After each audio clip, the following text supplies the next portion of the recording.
Hey, this is the February 5th meeting of the Upton Land Stewardship Committee. We have a quorum and it's 7:02. Go to the agenda, general business. You know what the status of the minutes is. I am working on them. Really, I swear to God. We thank you. I swear to God, I just didn't finish. But on to agenda items.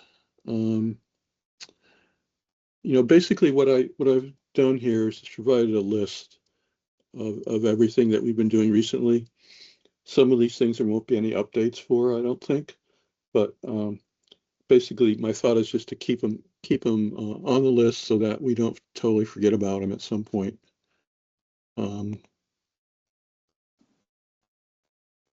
some are active, and let's just start going through them. There's something new here. Crockett Road Peppercorn Hill sign replacement and fundraiser.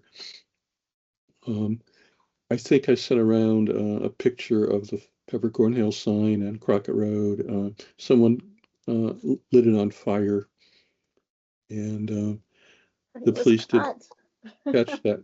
Pardon? But he was caught. But he was caught, and the police did catch him. I guess he set this person set multiple fires at Peppercorn, and he was caught. And the sign will probably cost around $1,000 to replace.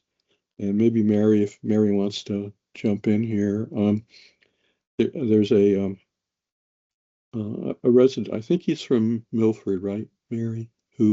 Yeah, there's a local resident. Yeah, he happened to be on site, like when they were apprehending the guy or something. Anyway, he goes there all the time. Absolutely loves peppercorn. He's a bit of an amateur naturalist. Takes tons of pictures, and he just really had it in his heart to do a fundraiser, even though maybe that's not our typical way of doing things, but that's what he wanted to do, to just help, raise awareness for peppercorn and, kind of do something good where there was kind of some trouble. So he met with the Conservation Commission last Wednesday and kind of shared his idea. He's got a whole bunch of slides and pictures that he'd like to share and just kind of talk about, his experiences in peppercorn.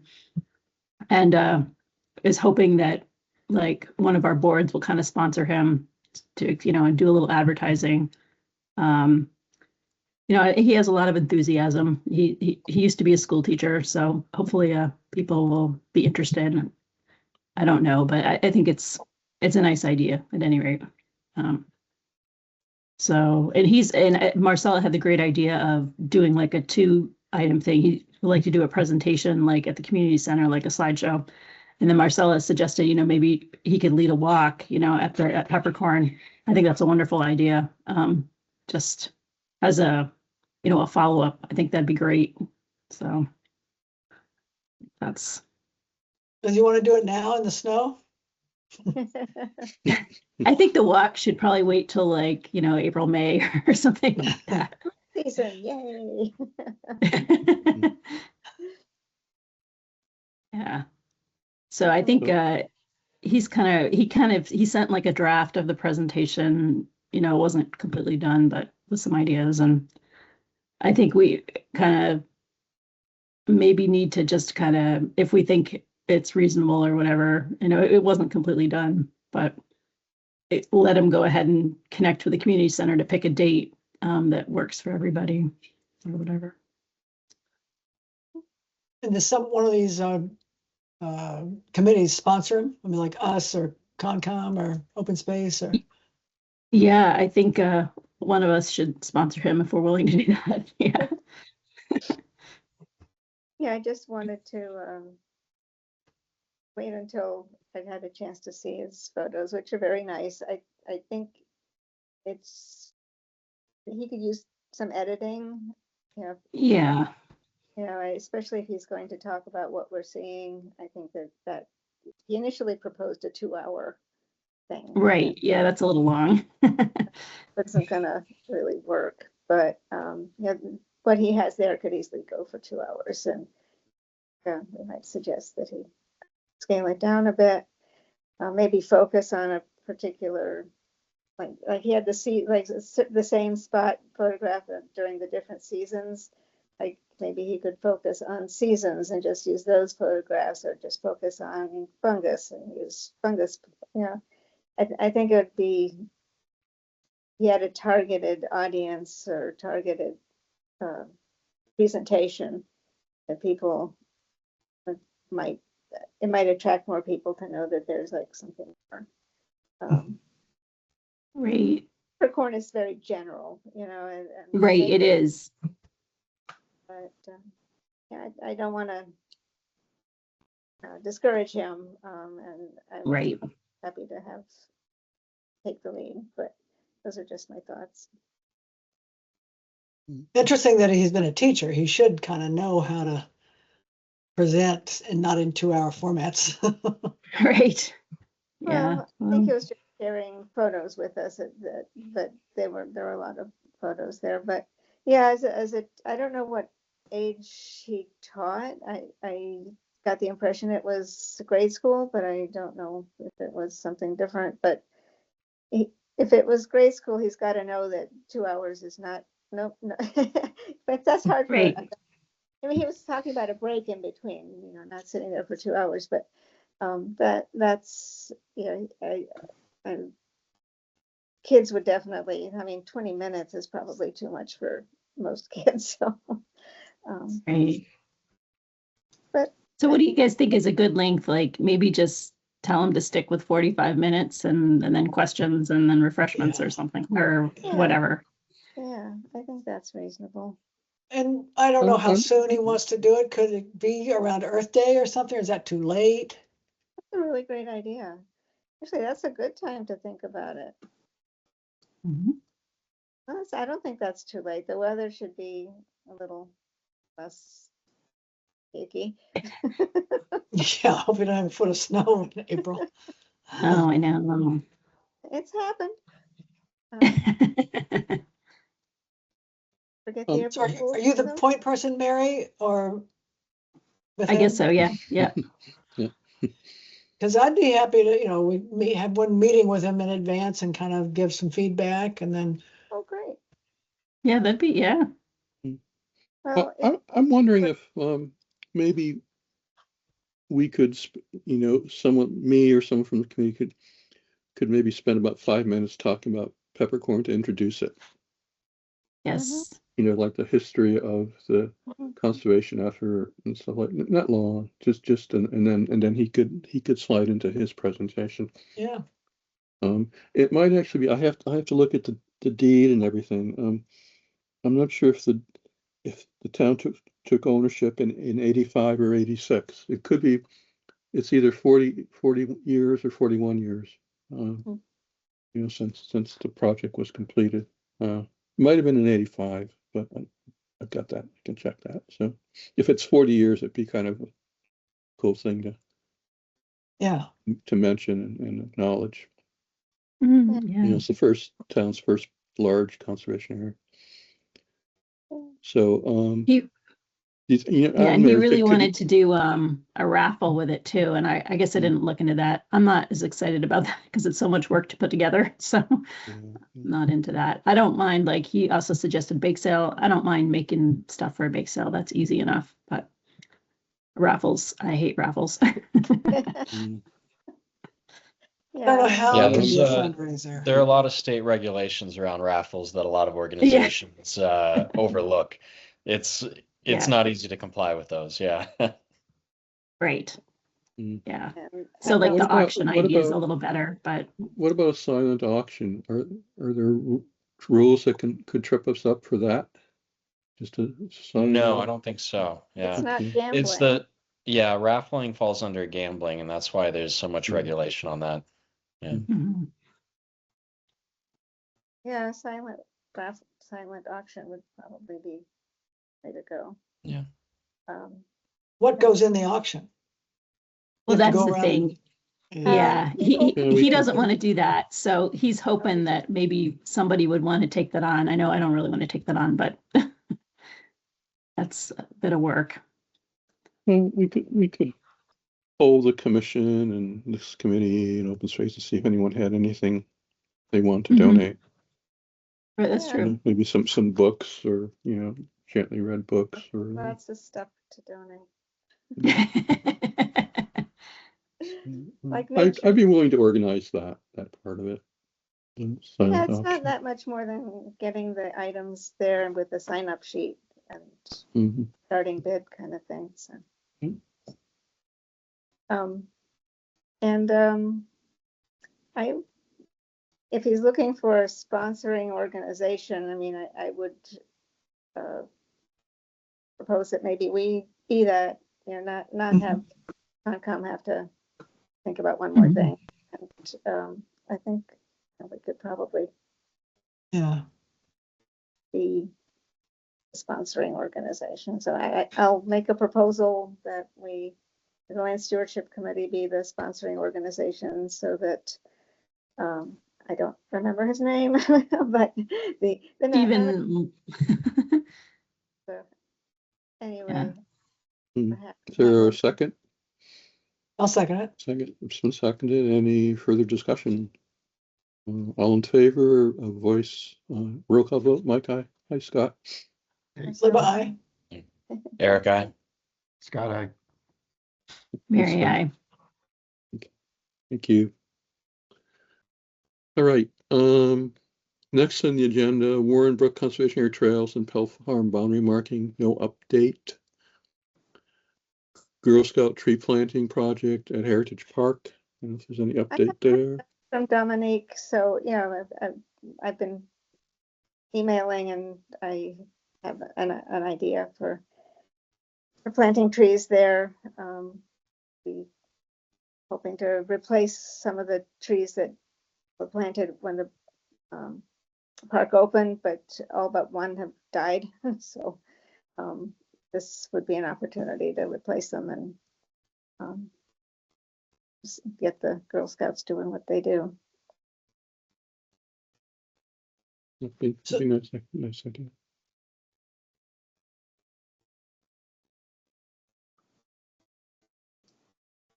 Anything else on that? No, I'll just keep you. Just keep us informed. All right, next is Eagle Scout Boardwalk project at Peppercorn. Scout's name is Kyle. I can't remember his last name, but he kind of had disappeared for about maybe 4 months or so, but he's back and he's interested in doing a boardwalk near the Peppercorn Bog, if you know where that is, the old cranberry sphagnum bog there. And I think he's got his act together pretty well. He met with Mary and I last week, and Good.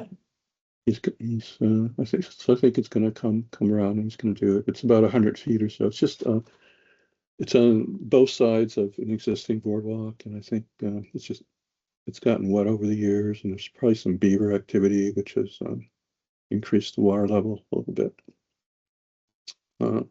Mary's going to go out at some point with him and check it out. But he's shown us pictures, and Right. it looks like a good project. And we have another Eagle Scout potential project that Mary and I met with him yesterday. Jonathan Collins is his name.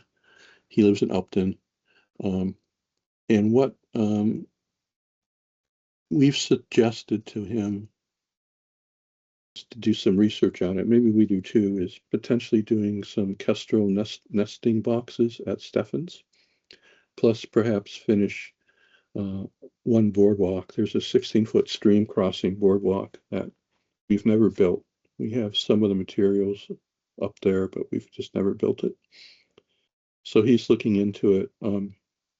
The only thing I'm not sure, and we've suggested he talk with the Kestrel, the Grafton Land Trust Kestrel project. They put up some nest boxes. The one thing I wonder about is if there's enough habitat up there, to justify a box. And there have been kestrels seen down near Warren Brook on that side of the property, the power line side. But I don't know enough about kestrels to know if 10 acres of fields and hedgerows would be enough to justify a box up there. But at least I think a box near the Warren Brook would be a reasonable thing to try. What does a Kestrel box look like? What does it entail, and how do you do it? It's there's designs for it, but probably the most unusual thing about it is they recommend 10 to 30 feet above the ground, and the Grafton Land Trust boxes I think are 16 feet off the ground. And have they been successful in Yeah, attracting? yeah, Cool. yeah. They've had some at Tufts property in Grafton. There's some articles about them. They had an article in Mass Wildlife magazine a few years ago.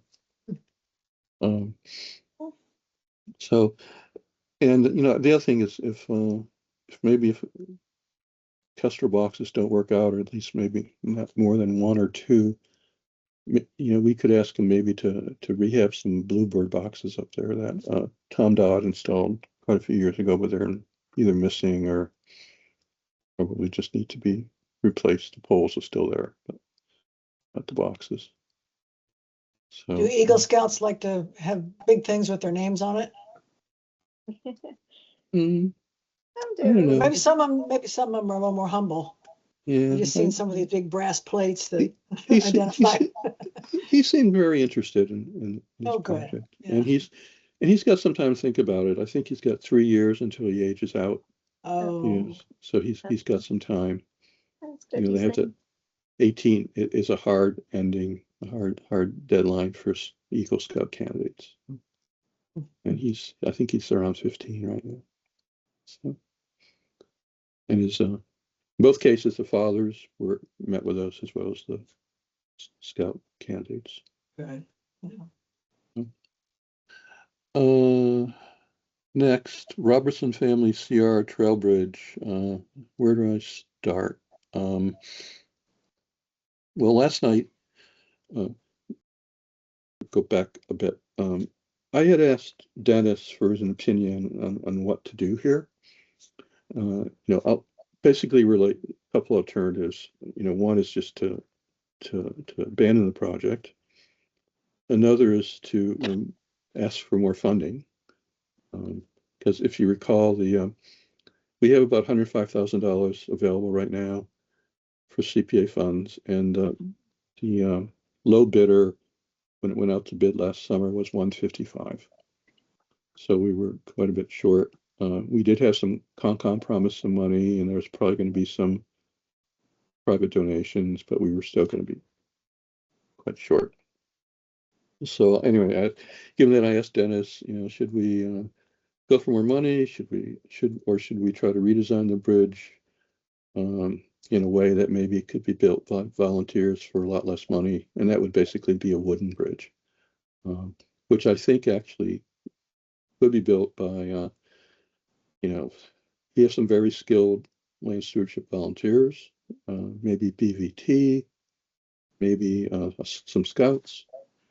But the downside of that is that our design with the iron beam, I think will last a lot longer than a wooden bridge would, and also be more resilient to a big flood event. I think a wooden bridge would get swept away. An iron beam, it's only about 10 foot high or so. I think the water would just flow right over it, and it wouldn't get destroyed.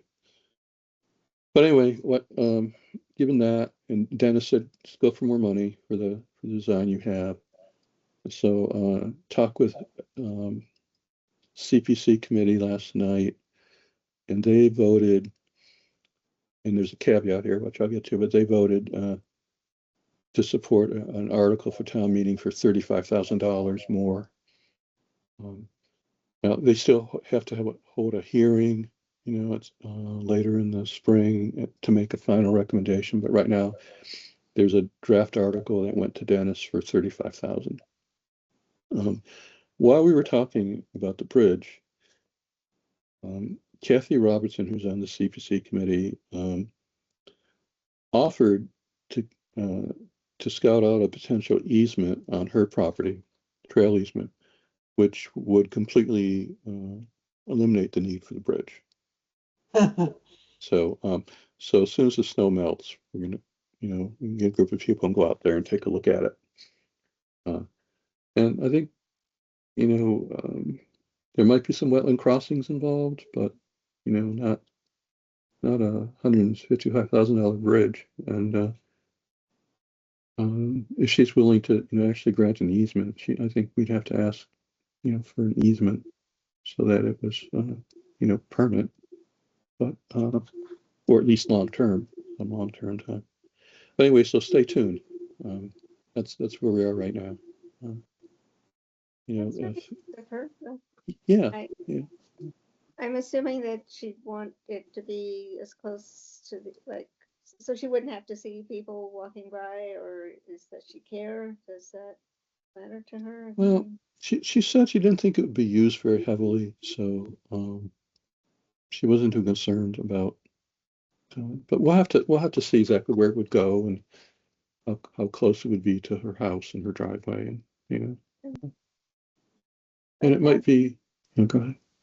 Oh, the one thing about having it, the entire trail network on that side of the stream is that we might actually be able to make it, usable for horses, not mountain bikers, but Kathy mentioned that her dad used to allow horses up there. yeah, I mean, I think it would have to be a skilled rider who handled that steep area, and the foot funky. But that's just one plus. Yeah, I agree. And then saves the town a lot of money, and planetary resources rather than other resources that go into building a bridge. Stay tuned. So Mike, yes, that would basically be on the like the east side of the bridge over Warren Brook, then, instead of on the west side where we have our trail now. It'd be on the opposite side of the bridge. Yeah. Yeah, I think there's a big wetland right there, but it's not real wet. But yeah. We really have to check it out. Maybe there's a possibility on the other side of her house. I don't know. But Marcella, the existing trail is if we make it like a little destination, because it's just a beautiful spot, where the water's running, and maybe the trail goes a little bit further beyond where the bridge site is proposed, and it's just it would be, I think it would be a great idea to have both trails. Well, there's the overlook. That's really pretty cool. Yeah, not me, if anyone's wondering. Bill, what are you doing? Yeah. That sounds like us. He's hungry. Anyway, well, that's the story. So we've got making some progress there, but 2 different directions. We'll see what happens. Let's see, Whitney East Boardwalk. I think no activity there until the snow melts. Pleasant Woods Affordable Housing. Haven't heard anything back from the Affordable Housing Trust about what kind of conceptual plans they might be developing for Pleasant Woods. I don't know, Mary, if you've heard anything through the grapevine in Town Hall. I mean, they're going to have to hire probably an engineer to look at that. Maybe that'll be a warrant article. Who knows? Pleasant Woods Vernal Pools. Well, spring is coming. Howard Glen Boardwalk Rehab. Bob Hatch. Haven't heard from Bob in a while, and I guess we'll have to wait for snow to melt before there's any chance of him to get out there. District 9 Conservation Area Stewardship Plan. No activity there. We did have District 9, we did worked with the assessor and the police chief to actually get an address for the parking lot. It is 78 Mechanic Street. So SCT requested that so that they could, when they're having events or in their trail information online, they could actually give an address to it. So 78. Rockwood Meadows kiosk display. I think Mary printed one out for me, and I installed it and took away the old one that you couldn't even hardly read. Switwam Farm sign replacement. I have asked the vendor for another quote. I measured the sign, and it was a little smaller than the quote that we have the quote for. So I gave him the new dimensions, and I'm waiting for a final invoice or a final proposal, which I'll sign. It'll be around $1,000 for that new sign. Whitney Conservation Area Hazard Trees. There's an article for $15,000 that's been proposed to remove those trees.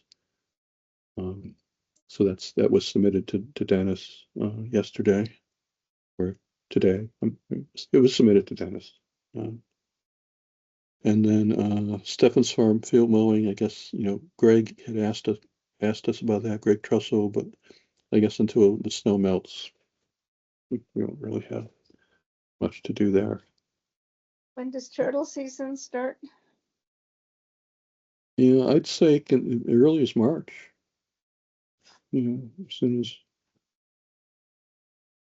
so we may it may be so wet up there that we're not going to mow this year.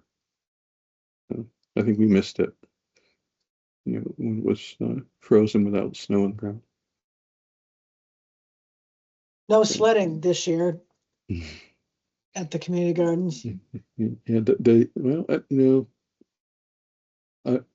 glad you mentioned that, because I drove by there today and the lot hasn't been plowed.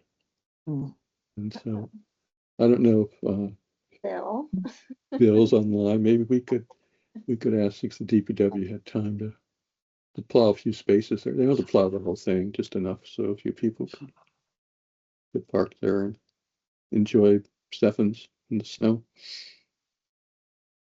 Yeah, I know that we told the DPW that the parking areas don't need to be a priority when they're out there plowing. The roads need to be taken care of first. But when you're on the road and you have a route, and to just take 5 minutes and take a spin around, the parking lot. And I'm not sure why we would have a plow come back just to do the parking lots. So if we could make it part of their regular route, that might be more practical. That's essentially how it's done for the whole town. The parking lots are all separate. Are they? Okay. Bill, I don't know if you heard this, but could we request the DPW plow the Stefan's lot? Not all of it, just like half of it, third of it. Yeah, sure, I can ask. Is Greg doing the? He's doing Rockwood. Rockwood lot. Yeah, that's been done, and we've been invoiced. I've been meaning to talk to Dennis. My feeling is that would be part of the snow and ice budget. Would be paid from the snow and ice budget. I think we might have already invoiced or approved a voucher for that at last meeting. So that's fine. It can be reclassified easily. Okay. But just going forward, I mean, it's part of the town's, basically base of areas, that people ought to be able to visit. So. Is it part of that lot in Hopkinton? Mm-hmm. Is that part of why we have? Well, yes, but I've been through that already. Somewhere there's language which permits us to do that. Yeah. Notwithstanding that it's in Hopkinton. But as far as Upton paying, and we might be allowed to go into Hopkinton and plow and maintain the Well, area. so But Upton would be paying for it if, like when Scotty did it, we paid for it. so would that come out of the snow budget? That's my argument would be that that's legitimately snow and ice activity or Okay. snow removal activity. And we really shouldn't be paying for it out of any other budget except snow and ice. I mean, that sounds good. The only thing I'd say, Bill, is I would want to keep Greg doing it. We need to plow that soon after a storm because, well, if you guys remember, it was maybe 5 years ago when we first started plowing that thing.